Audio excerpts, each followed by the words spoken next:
Hello guys, welcome back to another video. तो guys, Larsen and Toubro Infotech की financial year 2023 की first quarterly result out हो चुकी है। तो गाइस, इस वीडियो में हम लोग यही देखेंगे कि कंपनी ने जून क्वार्टर में कैसी परफॉर्म की है, क्या क्या पॉइंट्स इंप्रूव हुई है एंड कहाँ कहाँ पे कंपनी ने डिटोरिएट की है, और कंपनी के फंडामेंटल्स भी देखेंगे और देखेंगे कि क्या ये कंपनी पैसे लगाने लायक है या नहीं। उसके साथ साथ हम लोग कंपनी के टेक्निकल्स के बारे में भी डिस्कस करेंगे। तो गाइस, बिना टाइम वेस्ट के कंपनी की फंडामेंटल एनालिसिस करते हुए वीडियो की शुरुआत करते हैं। तो गाइस, अगर इस कंपनी के बिजनेस के बारे में डिस्कस करें तो ये एक आईटी कंपनी है एंड ये company both BSc and NSC में लिस्टेड है। अगर इस कंपनी के कुछ इंपॉर्टेंट फिगर्स के बारे में डिस्कस करें तो 69,711 करोड़ की है कंपनी की मार्केट कैप, 28.6 की पी है, 35.7% है कंपनी की आरओसी एंड 28.5% है कंपनी की return on equity. Last 6 months की रिटर्न नेगेटिव में जा चुकी है, नेगेटिव बाई 45.3%। एंड लास्ट 3 साल की जो सेल्स ग्रोथ है वो 18.4% के आसपास निकल के आ रही है, जो कि 3 साल के कंपेरिजन में काफ़ी बढ़िया है। बुक वैल्यू से कंपनी काफ़ी ऊपर ट्रेड कर रही है, डिविडेंड यील्ड 1.14% है एंड फेस वैल्यू ₹1 की है। अभी अगर कंपनी की जून क्वार्टरली की रिजल्ट के बारे में डिस्कस करें तो गाइस, जून 2022 की क्वार्टरली रिजल्ट आप लोगों के सामने हैं एंड यहाँ पे जितने भी सारे वैल्यूज़ दिया हुआ है वो सब मिलियंस पे है, लेकिन डोंट वरी अबाउट इट, मैं हर एक वैल्यूज़ को क्रोर्स में कन्वर्ट करने के बाद ही आप लोगों को बताऊंगा ताकि आप लोगों को भी समझने में आसानी हो। तो जून 2022 की क्वार्टर में कंपनी ने ऑलमोस्ट 4667 करोड़ के आसपास की रेवेन्यू जनरेट किया है एंड नेट प्रॉफिट मतलब प्रॉफिट आफ्टर टैक्स निकल के आ रही है 634 करोड़ की। अगर यही result year on year basis पे मतलब जून 2021 की रिजल्ट से कंपेयर किया जाए तो जून 2021 की क्वार्टर में कंपनी ने 3584 करोड़ की रेवेन्यू एंड 497 की अप्रॉक्सीमेटली प्रॉफिट जनरेट किया था। मतलब जून 2021 की कंपैरिजन में कंपनी ने बहुत ही ज़बरदस्त यहाँ पे ग्रोथ दिखाई है, चाहे वो इन टर्म्स ऑफ इनकम हो या तो फिर इन टर्म्स ऑफ प्रॉफिट।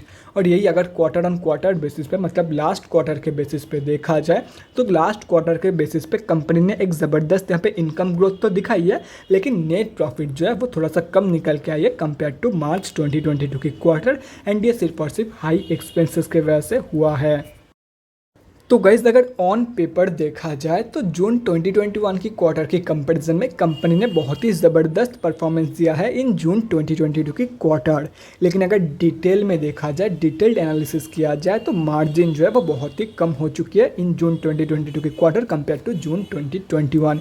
ये है Q1 FY 2022, मतलब ये है जून 2021 की मार्जिन एंड ये है जून 2022 की मार्जिन एंड ये है मार्च 2022 की मार्जिन। यहाँ पे आप लोग देख सकते हो जून 2021 की कंपैरिजन में कंपनी ने बहुत ही बढ़िया ग्रोथ दिखाई थी इन मार्च 2022, लेकिन इन दोनों क्वार्टर की कंपैरिजन में कंपनी की जो एबिटा मार्जिन है वो काफ़ी कम निकल के आई है इन जून 2022 की क्वार्टर।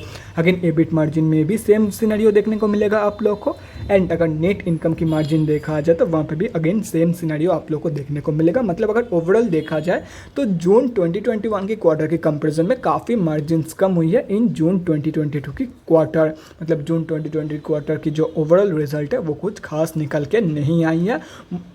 ओवरऑल जो रिजल्ट है वो ऑन दी वीकर साइड ही निकल के आई है।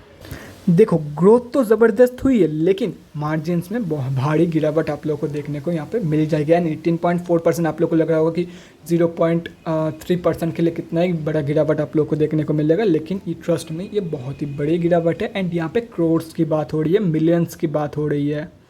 तो गाइज, अभी अगर कंपनी की बैलेंस शीट की हेल्थ के बारे में डिस्कस करें तो गाइज, फाइनेंशियल ईयर 2022 में कंपनी ने अपनी रिजर्व के साथ साथ डेट भी इंक्रीज करी है, लेकिन अगर देखा जाए तो रिजर्व ज़्यादा इंक्रीज हुई है कंपेयर टू कंपनी की डेट। मतलब ओवरऑल जो बैलेंस शीट की हेल्थ है वो इम्प्रूव हुई है इन फाइनेंशियल ईयर 2022। एंड अगर देखा जाए तो कंपनी की डेट की कंपेरिजन में 10 गुना से भी ज़्यादा रिजर्व मौजूद है कंपनी के पास।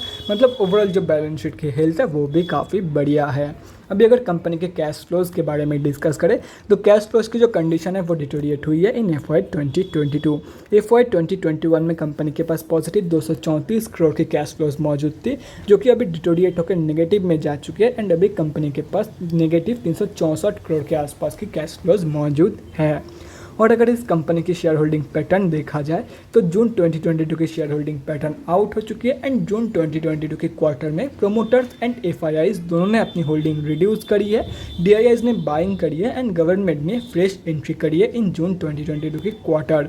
और अगर देखा जाए तो इस कंपनी में कोई भी बड़े रिटेलर की होल्डिंग नहीं है। तो गाइस अभी कंक्लूजन पे आते हैं कि क्या इस कंपनी में आप लोगों को पैसा लगाना चाहिए या नहीं। तो देखो गाइस, जून क्वार्टरली की जो रिजल्ट है वो काफ़ी वीक निकल के आई है एंड इसकी भी कोई गारंटी नहीं है कि सितंबर क्वार्टर में ये कंपनी बहुत ही बढ़िया परफॉर्म कर सकती है। तो अगर इस कंपनी के ऊपर भरोसा है एंड अगर ये बिलीव करते हो कि हाँ ये एक टेम्पोररी फेज़ है इस कंपनी के लिए, आगे चल के सब कुछ ठीक हो जाएगा, पहले के जैसा मार्जिन मिलेगा एंड पहले के जैसा ये कंपनी प्रॉफिट पोस्ट कर सकती है, then you can definitely go for it. Otherwise मैं आप लोग को रिकमेंड नहीं करूँगा कि इस कंपनी में आप लोग पैसा लगाओ। एंड जो लोग भी भरोसा करके इस कंपनी को बाई करना चाहते हैं उन लोगों को कहाँ पे बाई करना है उसके बारे में अभी हम लोग डिस्कस करते हैं। तो गाइज़ यहाँ पे हम लोग आ चुके हैं एनएससी के डेली चार्ट पे एंड पहले ही क्लियर कर रहा हूँ ये कंपनी अभी स्विंग ट्रेडर्स के लिए नहीं है। एंड ये मैं इसीलिए बोल रहा हूँ कि कंपनी पिछले 1-2 महीने से एक ही रेंज के अंदर कंसोलिडेट कर रही है। एंड अगर अभी आप लोग कोई भी ट्रेड लेते हो तो ना ही आप लोग का स्टॉप लॉस हिट होगा एंड ना ही आप लोग का टारगेट, बेकार में आप लोग ट्रैप्ड हो जाओगे एंड सिर्फ और सिर्फ वेस्ट ऑफ टाइम होगा। तो इसीलिए as of now swing traders इस कंपनी से दूर रहे।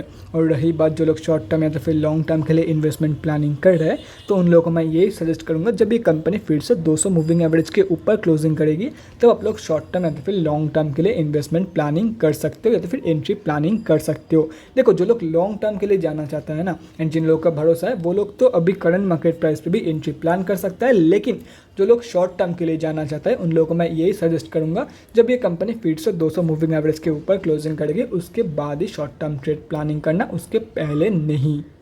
तो guys that's it for this video, अगले वीडियो में मिलते हैं गाइज। Thanks for watching. और गाइज अगर आप लोग के मन में कोई भी डाउट या क्वेरी रहती है स्टॉक मार्केट या किसी भी स्टॉक से रिलेटेड तो कमेंट सेक्शन में कमेंट करके मुझसे पूछ सकते हो, या तो फिर मेरे इंस्टाग्राम का लिंक आप लोग को डिस्क्रिप्शन बॉक्स में मिल जाएगा, जाकर वहाँ पर ही मुझे डीएम कर सकते हो for an 1-on-1 conversation. Thanks again for watching guys, bye guys, and definitely guys stay safe.